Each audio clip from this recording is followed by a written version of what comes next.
Join us for a driving review of the all-new Toyota Mirai. Let's go!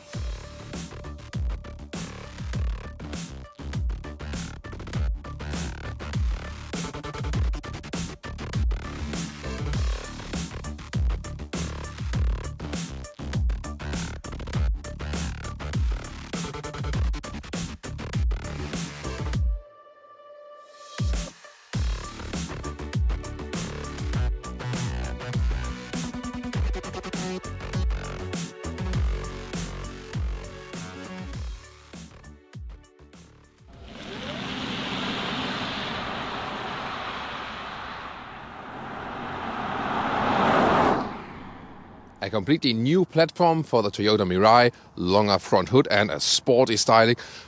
Looks a little bit more like the Toyota Camry, doesn't it? Force blue is the color for today. Yes, a true Thomas blue. I just love that vehicle color. And then headlamps start from LED as standard, and you can also upgrade them a little bit. Then a strong lower part here, also chrome contrast. The length is at 4 meters 97, 16 foot 3 or 196 inches. And this one here is an advanced trim level in Europe, or limited it would be in the US, so a high trim. Also then with the kick-ass 20-inch turbine wheels in black. Really huge, massive style. Fuel cell badge right here, and then you can see this new generation here, a little bit longer wheelbase definitely, and you can see here this floating line, really stretched coupe, sporty-like, longer front hood, so it's not this crossover style anymore. It's more like a premium luxury sedan style, and I think design-wise, I mean, it's really a good evolution. And the new rear here with an impressive light structure goes all the way around the vehicle. Also very slim, beautiful modern design. Also nice integration of this integrated wing right there in the lower part. I think these are not these fake exhaust pipes. No, I wouldn't say so. Not a fake exhaust graphic.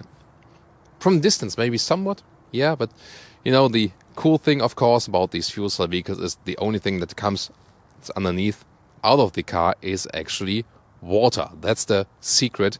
You can theoretically drink it also, but it's really not recommended, and especially not in high amounts. So in comparison to the previous generation, a really massive increase in range, so plus 1/3 in range. And here, that's what we have under the hood of the, what you can see from technology. 182 horsepower and 9.2 seconds is the acceleration figure, 0 to 1 kilometers or 0 to 62 miles an hour. So it's not too fast, but definitely enough, I would say. And you, by the way, need a 1.2 kilowatt hour buffer battery. It is somewhat still an electric vehicle, but not battery electric. Fuel cell and then electric motor to drive the vehicle.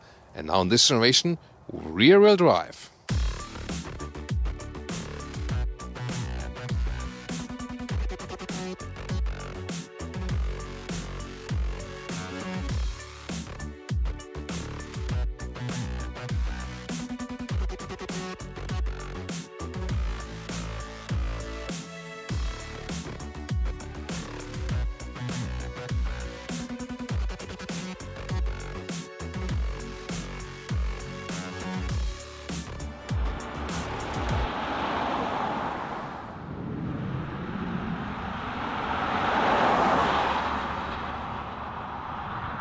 This is the car key, open and close right there, and then of course also with keyless entry and door closing sound.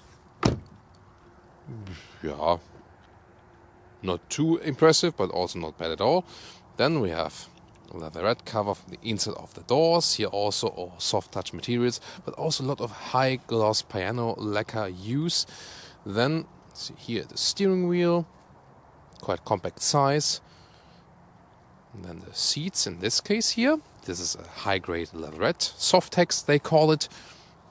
Really soft and plush. It would be an executive trim in Germany or EU and an XLE trim in the US. And you can also get these Softex seats here with a perforated structure in the US for more ventilation, even in heating and ventilation, both possible. And in Europe, you can also get a pure fabric seat in the base trim. Then let's get inside, see about the seating comfort, and indeed, said the seats are very soft and plush, good seating comfort, and you really get a high-class premium executive sedan feeling. However, headroom, have the seat in lowest position. This here, the vehicle without the panoramic roof. We also have one with panoramic roof. Gets quite close here, already without the panoramic roof, but that's okay. 1m86 or 6'1". So if you're very tall, leave out the panoramic roof, that's for sure. Now to the interior overview. It looks quite impressive here with the swinging design, but then a lot of black piano lacquer use once again. The shifting lever is right here. P, and then like this drive mode, like this reverse. Now you can also see the rear view camera, which is quite large indeed in this 12.3-inch screen. So this is this widescreen format. Also fake drone view from above, helping lines adapt accordingly. So more deals to that screen. Let's first finish the overview right here. So soft touch here on the top part, steering wheel compact size, right side cruise control, left side to control the digital instruments. Soon also more details to that. There's an optional head-up display as well. You can see here this unit, left and right here with the H2O button and so on. And more towards the middle part here, you still have a manual climate unit, so you can also control it while driving. And heated seats, also with an auto function, it goes on automatically at certain temperature. And also cool seat is, in the higher trims available. In the US market, you also get the ventilated seats with the Softex leatherette. Here in Europe, in Germany, you only get it with a leather option, which is sadly not available for this supposed to be more sustainable vehicle. But you can get, as I said earlier, enough non-animal seatings. And now to the rest of that screen, or here in detail, you have some hotkeys in the lower part, like for the main menu or for accessing the GPS map. And that's really super old school design and so on. Volume is also here. Okay, you can also individualize your home screen. That's possible, by the way. The base menu structure looks like this. So that looks like from the 90s. Apple CarPlay at least available, or Android Auto. That is standard, and most of the time probably you will use that then, because that's then the rather, the easier system. And here we have the JBL sound system, which is giving us some very decent sound. You see the speakers all over the place in the front as well. So that's quite fancy. You can change something here in the digital instruments, but not too much. So does the job. You have the digital speed. That's the most important thing. And of course the rest of the range at the moment, 415 kilometers left. It's not totally full, this vehicle at the moment. Overall, why not? Now to the rear, you have a longer wheelbase than before. So you have more legroom, but you already see, even though you have more legroom now, it's not that it's really sufficient for tall people. I can already see that right here. By the way, optional JBL sound system right here. Then also the rear inside of the door, soft touch. This car has a more Lexus atmosphere, definitely, as we said earlier. Then let's get inside here, and it's really not thought out to be usable for 4 tall adults, so I have to squeeze myself in here. Legroom is the problem, and headroom is, in the one without the panoramic roof, somewhat possible in the rear. Now to the trunk area, the button here to open it is more placed on the right side. And then here we go. So I put some sample luggage in. Also backpack fits in a vertical way. That's no problem. It is a sedan opening. So, a fastback opening would have been cool, definitely, I think. And then here we go. So this one here you can also lift up, but there's no more space underneath. And the length here is almost 80 centimeters, a little bit less. The width, this part here is a meter, here then like a meters 30 or something, but here you're more limited. Let's see the front part, because the front part is quite substantial. It's a little bit more than 1.40 meters even, but the problem is you cannot fold the seats, so that's all you've got. So somewhat of a compromise with this vehicle.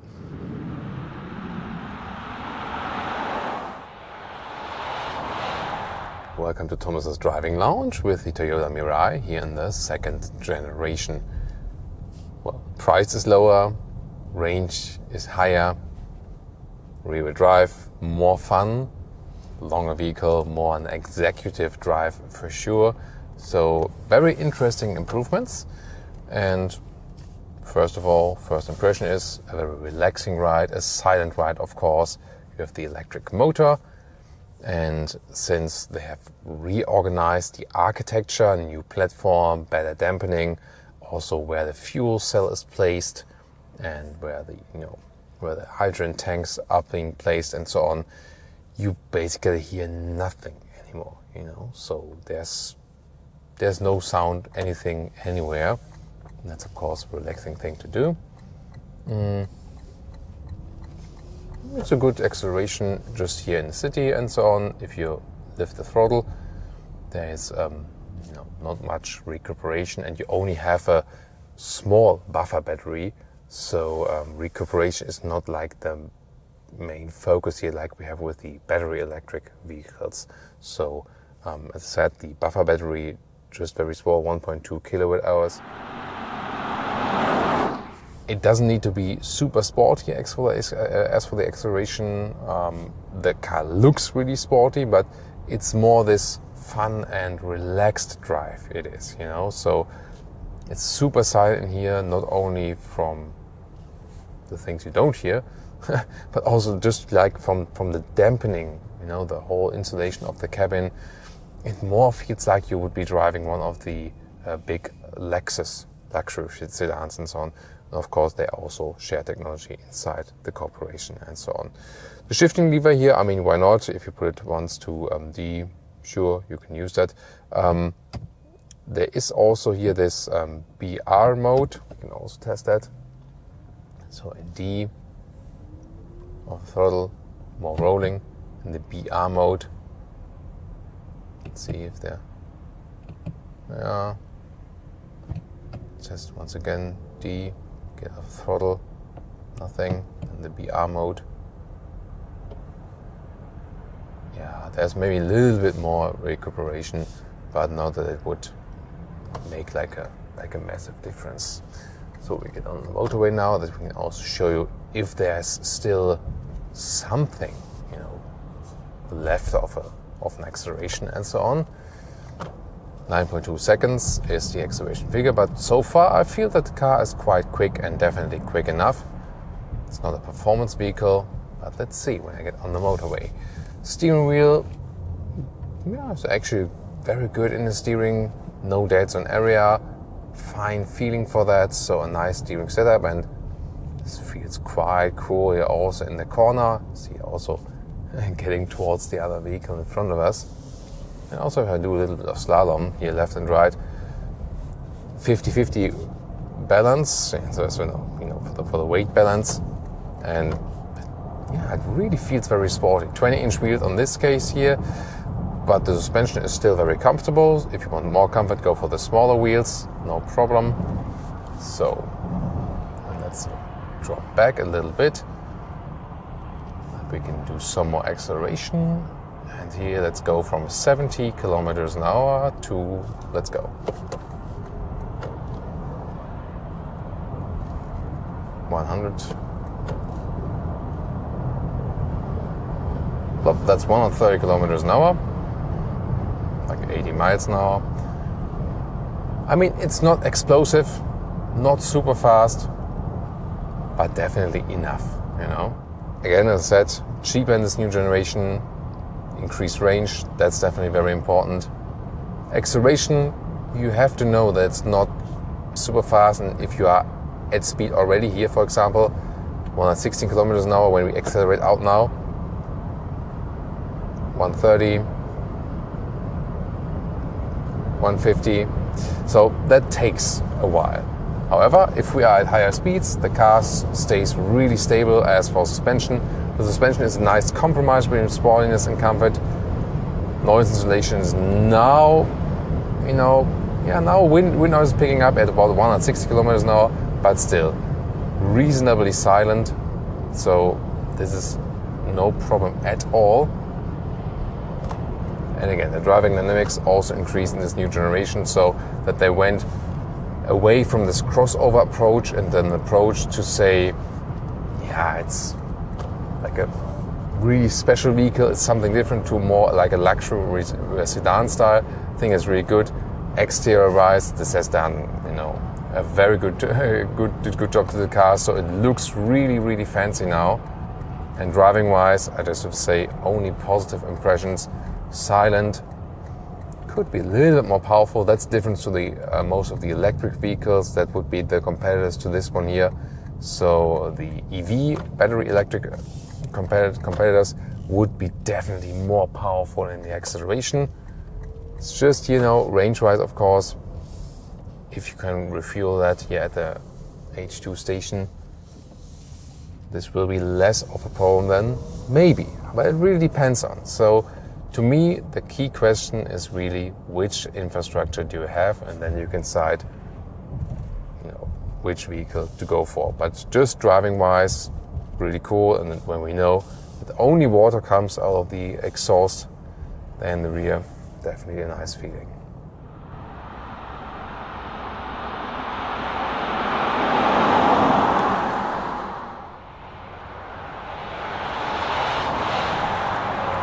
And now we try to fuel up.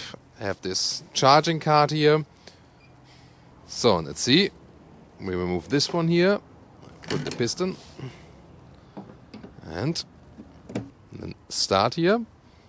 So completely fueling up would take a couple of minutes just, and would just cost about like a little bit less than 50 euros. So you can really compare it, at least in Germany. The price can be compared to fueling up your normal fuel car. Theoretically, you can also get hydrogen as a waste product, for example, from oil refining or from plastic production. So that could be one use case. And on the other hand, where can you else get it? Well, you can use it, for example, when you have some energy left from production. For example, windmills are turning and they produce more energy than you could actually use in the grid currently. You could save it then, use it for electrolysis, and then save it as hydrogen. This could be another use case. So the hydrogen makes sense when you have some energy left somewhere. And the question is, where does it happen and when does it happen? And then it could make sense because you can also transport it. So in some cases even better than just, putting the energy in batteries. So it really depends on the use case and once again on the infrastructure if you have a fuel station like this here just close by. And then to our conclusion for today with the all-new Toyota Mirai. Force Blue, the color name for this Thomas Blue color. Really my favorite. Long hood now, the design so sporty, so elegant. So definitely a great upgrade in the design. As you have the increased wheelbase, you also have now more space in the rear. However, the packaging, that's an advantage for the battery electric vehicles because there the packaging is better. Here a long vehicle and still not too much space in the rear and also not such a huge trunk and you cannot load the things through. Interior build quality is really good and you also have several options to go animal free as for the seating and still a great quality. The software is outdated in the infotainment system, so that could be better, but in most cases you would use the Apple CarPlay or the Android Auto. Driving wise, it feels basically the same as you use a battery electric vehicle. Not so powerful, but powerful enough, especially from get-go. So just from zero, you have a really fast acceleration. Just in the higher speed areas, it gets a little bit slower. Very good as for noise insulation, nice steering feel. So overall, a very nice cruising feeling and sporty enough also because of the good weight distribution. If the technology makes sense, is really a question of infrastructure. Are, for example, states or is the industry more investing in these fuel stations?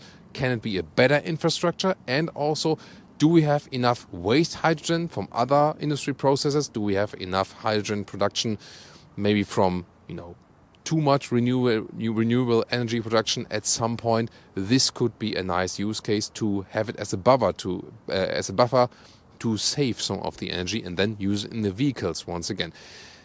At the moment, it's basically open which technology will prevail. There are different scenarios. Maybe also that the fuel cell will not be used for the passenger vehicles, but more for transport, maybe even for planes or something. This could also be something. Driving-wise, just for the customer, this is a very pleasant and good experience.